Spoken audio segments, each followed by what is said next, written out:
Hello, my name is John and I'm one of the pastors of Springs Church. Thanks so much for joining us today. We really appreciate you spending the time to watch these daily devotions. Well, we've made it. This is actually the last one of our 40 Lent devotions. Perhaps you've seen all of them, perhaps you've just dipped in occasionally. Whatever, they're going to still be on our YouTube channel, so they're going to be there as a resource for you to look at regularly if you want to do so.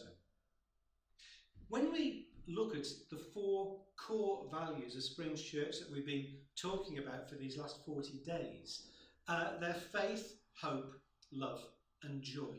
And that last one, that last core value of joy, perhaps sticks out a little bit. I think the reason for this is that in one of the most famous chapters of the whole Bible, 1 Corinthians chapter 13, that chapter that's so often read at weddings, all about love, St. Paul, who wrote the letter to the church at Corinth, ends by saying these words: faith, hope and love remain, but the greatest of these is love. Paul doesn't mention joy at all in that passage. So why did we choose joy as one of our core fundamental values when we started Springs Church? Well, the answer is actually quite simple. I think it was Lindsay who said, if there isn't joy in what we do, it isn't worth doing. And I'm so glad that we included joy as a core value for that very reason. I really hope that there's loads of joy in everything we do at Springs. I want to share two perhaps rather strange verses about joy that we find in the Bible. The first one is Hebrews 11 verse 2, where it says, Jesus, for the joy set before him, endured the cross, scorning its shame, and sat down at the right hand of the throne of God. The second verse is James chapter 1 verse 2, where James writes, consider it pure joy, my brothers and sisters, whenever you face trials of many kinds.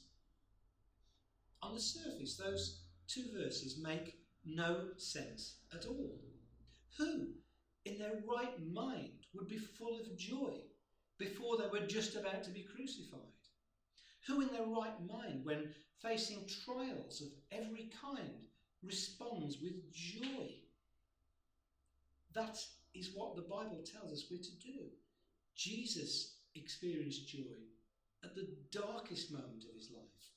We can also experience joy when we face trials of all kinds.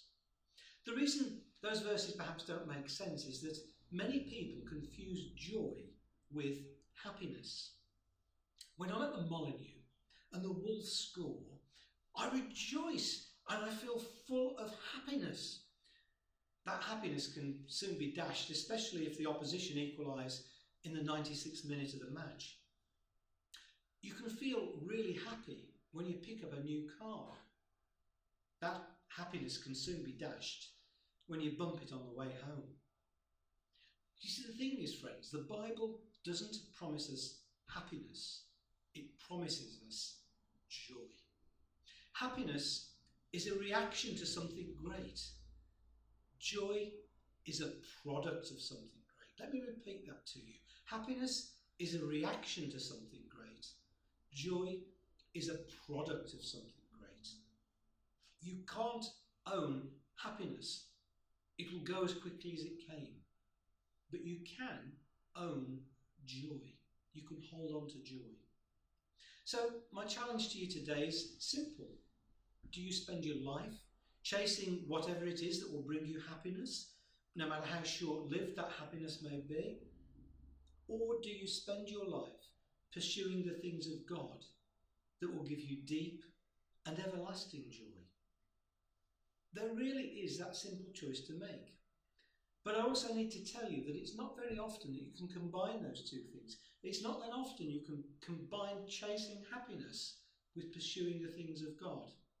Now, don't get me wrong, there's absolutely nothing wrong with happiness. I'm 100% convinced that God smiles when we're happy, providing the source of our happiness is something wholesome. But if we spend our time chasing the next happiness high, I can assure you that that just ultimately leads to disappointment and disillusionment. So choose joy. It's by far the better option.